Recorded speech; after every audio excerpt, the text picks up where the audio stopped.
They said she was cursed, that no woman should bring 3 daughters into the world at once. What should have been the happiest day of her life quickly turned into her deepest nightmare. She held her triplet baby girls in her arms, their tiny breaths soft against her chest, their cries delicate and full of life, but instead of love and celebration, she was met with cold stares, harsh whispers, and the crushing weight of rejection. Her in-laws had wanted sons, heirs to carry on the family name, but she had given them daughters. In their eyes, she had failed. And when her husband turned away, silent and weak in the face of his family's cruelty, she knew she no longer had a place in that house.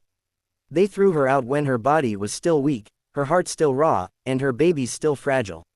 She staggered into the night, clutching her girls tightly in thin blankets, each step fueled by desperation and love. The world felt merciless, every door she knocked on closed, every kind face turning away the moment they saw the burden she carried. 3 babies, 3 tiny mouths to feed, 3 lives she vowed to protect even if it meant sacrificing her own.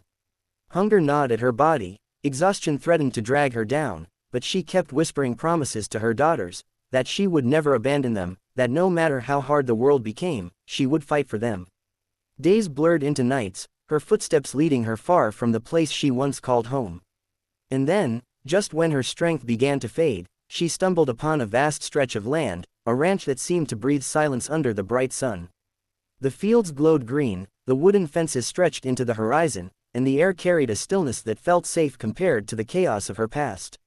She collapsed near the gate, her daughters crying weakly in her arms, and as her tears fell, she whispered to the heavens for just one chance, a place to rest, a place to begin again. It was then that she heard the sound of steady boots on the dirt. A tall figure appeared, his shadow stretching over her. He wore a worn hat pulled low over his brow, his clothes simple but marked by hard work. He didn't speak. He didn't ask why she was there, or what sins had led her to the ranch gate. He simply crouched down, his eyes meeting hers with a calm strength, and extended his hand. His palm was rough, scarred from years of ranch work, but steady. For a moment she hesitated, uncertain if she could trust anyone again. But there was no judgment in his eyes, no pity, only a quiet, unshakable presence. With trembling fingers, she placed her hand in his, and in that moment, something inside her shifted. He led her inside his ranch, where the air smelled of earth and wood, where silence wasn't cruel but comforting. He offered her food without questions, water without demands, and a room where she and her girls could finally sleep without fear. That night, when the babies cried, she expected him to grow annoyed or angry, but instead she found fresh water left by her door, and sometimes, the quiet outline of him sitting on the porch as if to keep watch over them. He spoke very little, but his actions carried more weight than any words she had ever heard. In the days that followed, she watched him. He worked from dawn until the sun dipped low, caring for the ranch with steady hands. He mended fences, tended animals, and walked the fields with the patience of someone who knew the land and respected it. But between his labors, she noticed the smallest gestures meant for her and the babies. He built a wooden cradle, sanding it smooth until it rocked gently without a sound. He hung a swing beneath the old oak tree where the girls could rest in the shade. He even repaired her worn-out shoes, leaving them quietly by the door as though it was nothing at all. He never asked about her past, never pried into the pain she carried. His silence gave her room to breathe, to heal, to exist without fear of being judged or cast aside. The community nearby began to whisper again. Who was this woman with triplets living at the rancher's home?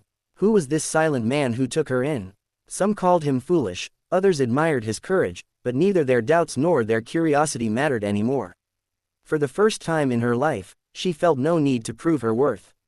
The rancher had given her something far greater than acceptance, he had given her dignity back.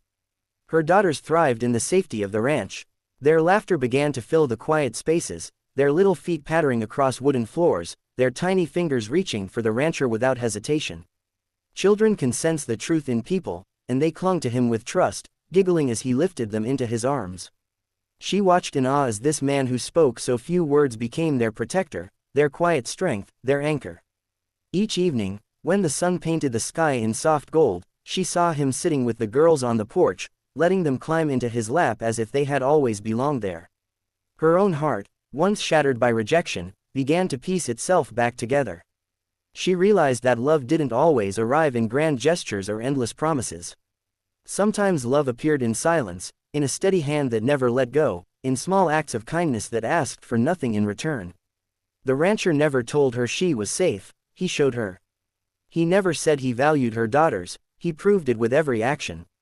One night, beneath a sky lit with countless stars, she gathered the courage to ask him the question that had lingered in her heart since the day he found her: "Why did you help me? Why did you take us in when no one else would?" He looked at her for a long moment, his expression calm as always, and then he spoke with a voice as steady as his hands.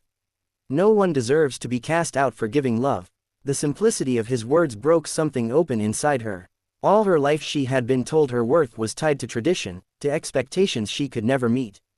But here was a man who saw her not as a failure, not as a burden, but as a mother who had given love to her daughters. That, in his eyes, was strength. That was enough. The seasons changed, and the ranch flourished. Her daughters grew, their first steps taken on soft earth, their first words spoken in the comfort of safety. Each milestone reminded her how far they had come from the cold night they were cast out. Together, they built a family not bound by blood or obligation, but by choice, by compassion, and by a love that grew quietly yet deeply. The whispers of the past no longer haunted her. She had been thrown away for birthing daughters, but life had led her to a place where those daughters were cherished more than anything. The rancher, once a silent stranger, had become her partner, her anchor, and the father her girls deserved. And as she watched the man who had once been only a shadow in the distance now laughing softly with 3 little girls who called him their own, she realized that sometimes the most powerful stories are born not from words, but from silence. The silence of a man who did not judge. The silence that sheltered them. The silence that spoke of love far louder than anything else could.